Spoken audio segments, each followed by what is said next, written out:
एक अनसुलझी हत्या की कहानी। शहर के बाहरी इलाके में स्थित गुलमोहर विला अपनी भव्यता के लिए मशहूर थी।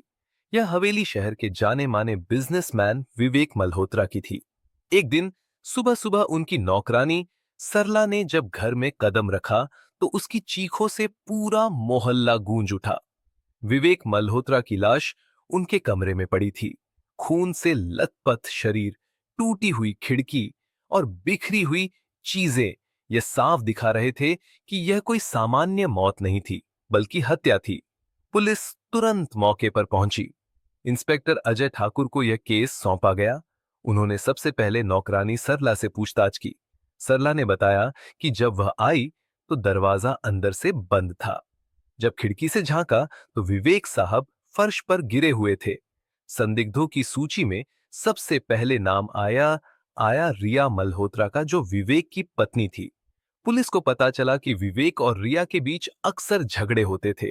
रिया ने बताया, कल रात मैं अपनी दोस्त के घर थी। जब लौटी तो दरवाजा अंदर से बंद था, इसलिए मैं गेस्ट रूम में सो गई। दूसरा शक नौकर रामलाल पर गया।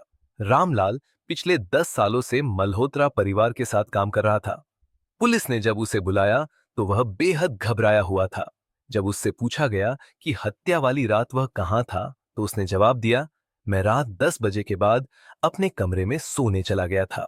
तीसरा शक विवेक के बिजनेस पार्टनर संदीप मेहरा पर गया।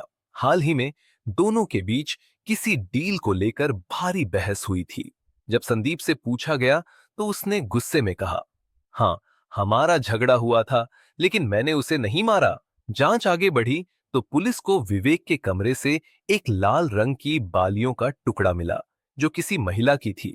जब इसकी सवारी पड़ताल की गई तो यह बालियां रिया की बेस्ट फ्रेंड समीरा की निकली। समीरा को पुलिस ने हिरासत में लिया और सख्ती से पूछताछ की। कुछ देर तक तो समीरा ने झूठ बोला, लेकिन जब पुलिस ने सबूत सामने रखे तो उसने सच कबूल कर लिया।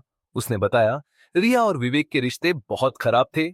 रिया विवेक को छोड़ना चाहती थी, लेकिन वह उसे तलाक नहीं दे रहा था, इसलिए हमने मिलकर उसे मारने की योजना बनाई। रिया ने अपने गुनाह कबूल किए। उसने बताया कि हत्या की रात वह जानबूझकर घर से बाहर गई ताकि शक उस पर न आए। समीरा खिड़की के रास्ते अंदर घुसी और विवेक की हत्या कर दी। बाद में दोनों ने सबूत मिटाने की कोशिश की, लेकिन पुलिस की सतर्कता से वे पकड़ी गईं। इंस्पेक्टर अजय ठाकुर ने दोनों को गिरफ्तार कर लिया।